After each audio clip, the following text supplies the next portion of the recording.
உயரத்தில் இருந்த ஒரு அழகான மலை கிராமம். காலையிலே முழுக்க பனித்தூவலாலும் பறவைகளின் குரலாலும் விழித்தெழும்.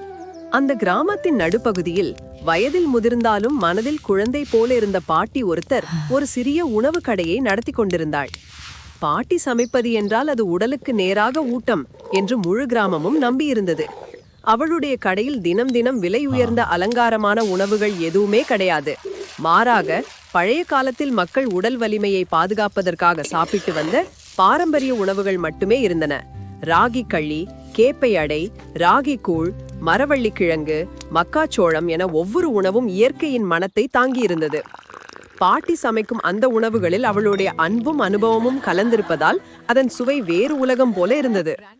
கிராம மக்கள் அனைவரும் வேலைக்கு போகும் முன்பும் வேலை முடித்து வீடு திரும்பும் முன்பும் பாட்டி கடைக்கே வருவார்கள். ஒரு கிண்ணம் ராகி கூழ் உடம்பே சூடாக்குது பாட்டி என்று சொல்லி நகைத்தபடி உட்கார்வார்கள். பாட்டி சிரித்தபடி, சாப்பிடுறது மருந்து மாதிரி இருக்கணும் குழந்தைகளா என்று சொல்லி அன்பாக பரிமாறுவாள். அந்த கிராமத்து மக்கள் பாட்டியின் உணவை தினமும் சாப்பிடுவதால் ஆரோக்கியமாகவும் வலிமையாகவும் வாழ்ந்தனர்.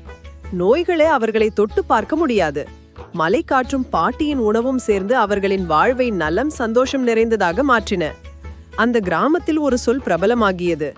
பாட்டி சமைத்தால் உடம்பு சமையாது என எல்லாரும் அடிக்கடி சொல்வார்கள். அந்த கிராமமே ஒரு அழகான ஆரோக்கியமான கிராமமாக இருந்தது.